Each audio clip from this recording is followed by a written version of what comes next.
Marine lines police स्थानकामध्ये आता रोहित पवार दाखल झालेले आहेत आणि ते कंप्लेंट करणार आहेत। या ठिकाणी रोहित पवार आणि पोलिसांमध्ये वाद सुद्धा झाल्याचं कळतं आहे। डीजीसीए विरोधात रोहित पवार एफआयआर नोंदवण्यासाठी आलेले आहेत आणि त्यावेळी पोलिसांबरोबर त्यांचा वाद झाला असंही कळतंय। रोहित पवार आणि पोलिसांमध्ये वाद झालेला आहे। सध्या मरीन लाईन्स पोलीस स्टेशन या ठिकाणी रोहित पवार दाखल झालेले आहेत। रोहित पवार आणि पोलिसांमध्ये वादाचं नेमकं कारण काय आहे हेही काही वेळामध्ये आता स्पष्ट होईल। मात्र या व्हिडिओमध्ये आपल्याला दिसते तर अजितदादांचा अपघात आहे की घातपात आहे या संदर्भात सातत्यानं रोहित पवार यांनी काही प्रश्न उपस्थित केलेत आणि डीजीसीएनं जी वरवरची कारवाई केलेली आहे क्लिअरजेट विमानांसंदर्भातली याबाबत सुद्धा त्यांना आता डीजीसीएच्या विरोधातली कंप्लेंट नोंदवायची आहे आणि त्यासाठी ते मरीन लाईन्स पोलीस स्टेशनमध्ये आलेले। मात्र यावेळी रोहित पवार आणि पोलिसांमध्ये वाद झाल्याचं या दृश्यांमध्ये पाहायला मिळतंय।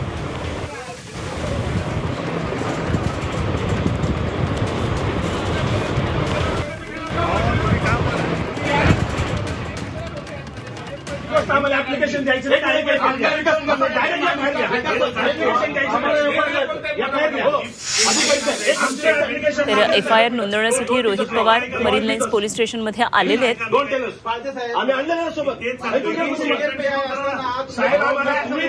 आणि यावेळी कायदेशीर प्रक्रिया कशी राबवावी या संदर्भात काही चर्चा होताना दिसते आहे। कंप्लेंट नोंदवायची आहे, एफआयआर त्यांना नोंदवायचं आहे आणि या संदर्भात पोलिसांबरोबर बातचीत करत असताना आपण पाहतोय अमोल मिटकरी सुद्धा रोहित पवार यांच्या बाजूला बसलेले आहेत।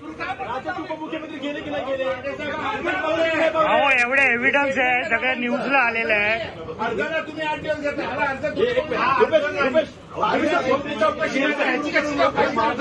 पोलीस स्टेशनमध्ये नेमकं काय वाद चाललाय हे आपण ऐकण्याचा प्रयत्न करतो। मरीन लाईन पोलीस स्टेशनमध्ये अशा प्रकारे हा एक वादाचा प्रसंग उद्भवलेला आहे। काय नेमकी रोहित पवार यांची मिटकरींची मागणी आहे हे बघणं महत्त्वाचं ठरणार आहे। यावर पोलीस काय म्हणतात हेही आपण बघूया। ज्ञानेश सावंत आमचे प्रतिनिधी या संपूर्ण घडामोडीवर लक्ष ठेवून आहेत। ज्ञानेश, मरीन लाईन्स पोलीस स्टेशनमध्ये नेमकं काय झालंय? रोहित पवार आणि पोलिसांमध्ये वाद नेमका कुठल्या गोष्टीवरून झालेला दिसतोय?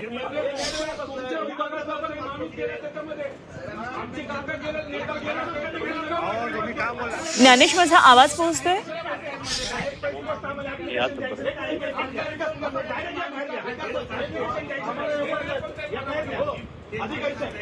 ज्ञानेश सावंत यांच्याकडून आपण या संदर्भातली आणखी माहिती जाणून घेण्याचा प्रयत्न करूया। ज्ञानेश, काय नेमकं मरीन लाईन्स पोलीस स्टेशनमध्ये झालंय? रोहित पवार आणि पोलिसांमध्ये वाद उद्भवल्याचं कळतंय, काय नेमकं काय कारण आहे?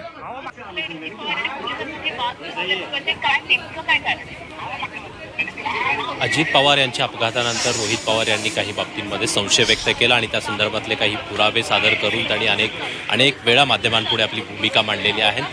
त्यामध्ये अनेक व्यवस्थांना त्यांनी आरोपीच्या पिंजऱ्यात उभं केलं होतं। अपघात हा कशा पद्धतीने झालेला आहे त्याबाबतच काही गोष्टींवर चर्चा करून त्यांनी काही मुद्दे उपस्थित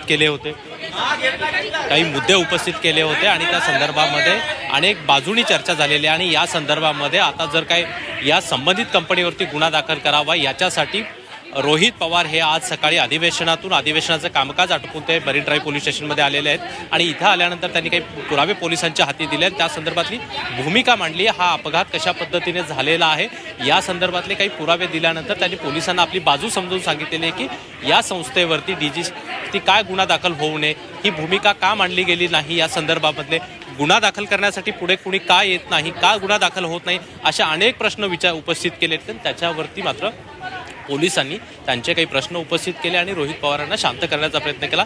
या सगळ्या वादामध्ये त्यांच्यामध्ये शाब्दिक चकमक झाली आणि रोहित पवारांनी प्रतिप्रश्न केलेले आहे त्यांच्यावरती, पोलिसांवरती। या संदर्भामध्ये गुन्हा दाखल झालाच पाहिजे अशी त्यांची ठाम भूमिका आहे आणि पोलीस अधिकाऱ्यांमधला वाद वाढत असतानाच उपायुक्त पंकज दहाणे या ठिकाणी आलेले आहेत आणि आता ते पुन्हा एकदा रोहित पवार यांच्याशी चर्चा करण्याची शक्यता आहे। अगदी ज्ञानेश, मात्र या संदर्भातली पोलीस कंप्लेंट केली जाणार का आणि ही फाईल होणार का? बेसिकली कंप्लेंट या संदर्भात काही कळतंय का?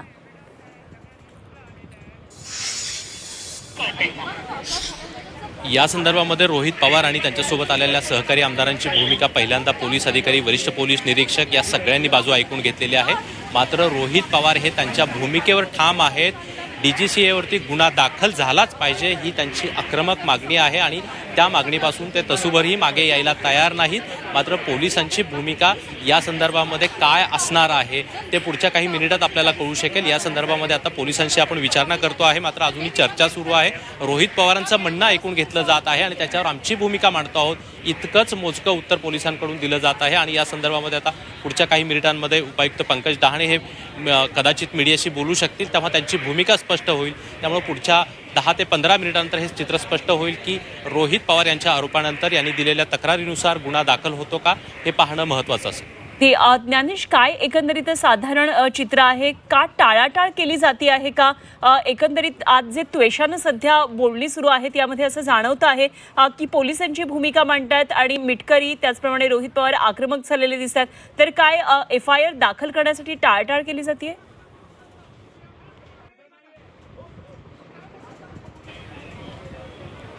या संदर्भामध्ये रोहित पवारांनी अनेक वेळा आवाज उठवलेला आहे। त्यांनी पुराव्यानिशी काही बाबी मीडियापुढे आणलेल्या आहेत, त्या लोकांपुढे मांडण्याचा त्यांनी प्रयत्न केलेला आहे आणि त्याच मुद्द्यांना घेऊन हा अपघात कशा पद्धतीने झालेला आहे, कोण जबाबदार घटक आहेत आणि ते कशा पद्धतीने दोषी ठरू शकतात हे सातत्यानं रोहित पवार आणि त्यांच्यासोबतचे काही आमदार मांडतायत। आणि हीच बाजू घेऊन, हेच मुद्दे घेऊन रोहित पवार यांनी आज मरीन ड्राईव्ह पोलीस स्टेशन गाठलेलं आहे। मात्र रोहित पवारांच्या म्हणण्यानुसार पोलीस आत्ता तरी तूर्त गुन्हा दाखल करून घेण्यास तयार नाहीत असं दिसतं आहे आणि म्हणूनच या दोघांमध्ये, रोहित पवार त्यांच्यासोबतचे आमदार आणि पोलिसांमध्ये आत्ता शाब्दिक बाचाबाची झालेली आहे। आणि याच्यावर तोडगा काढणं, रोहित पवारांची पुन्हा नव्याने बाजू ऐकून घेणं आणि त्याच्यावरती पोलिसांची काय भूमिका असू शकते हे सांगण्यासाठी, हे ठरवण्यासाठी उपायुक्त पंकज डहाणे या ठिकाणी आलेले आहेत। त्यामुळे पुढच्या काही मिनिटांमध्ये हे चित्र स्पष्ट होऊ शकतं।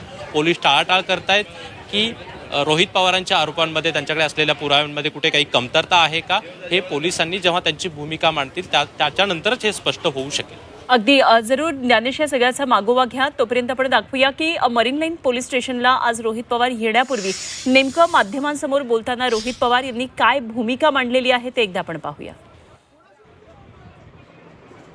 आज FIR आम्ही करत असताना FIR घेतील अशी आमची अपेक्षा आहे, पण आज जर आमचा FIR घेतला नाही, नुसती नोंद जर केली, तर उद्याच्या दिवशी बारामतीला जाऊन लोकांच्या उपस्थितीमध्ये 100 असतील, 10 असतील, 1 असेल का 1000 असतील हे मला तिथं सांगता येणार नाही। तिथं जाऊन मात्र तिथं असणाऱ्या PI समोर जाऊन आम्ही बसू आणि FIR होत नाही तोपर्यंत आम्ही त्या ठिकाणी उठणार नाही। त्यामुळे आज मरीन ड्राईव्हच्या तिथं पोलीस स्टेशनला, आणि आज जर इथं एक्सेप्ट नाही झालं तर उद्या बारामतीला जाऊन हे FIR तिथं आम्ही करू।